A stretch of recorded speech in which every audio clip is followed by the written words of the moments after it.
আজ বাজার থেকে নিয়ে এসেছিলো ভেটকি মাছের কাঁটা ও মাছের মাথা এনেছিল।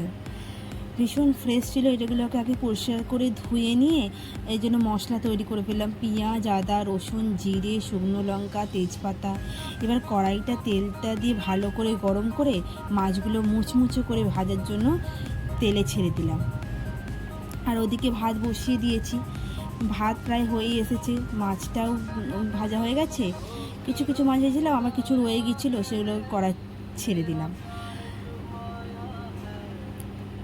ভাতটা হয়ে গেছে, এবার ফ্যানটা ঝাড়াবো।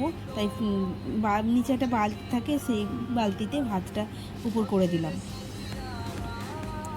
এবার মাছের জন্য যে আদা রসুনের গ্রেভিটা বানিয়েছিলাম, তাতে মাছগুলো দিয়ে একটু নাড়াচাড়া করে নিলাম। অনেকক্ষণ ধরে একটু ভালো করে কষতে হয় এটা।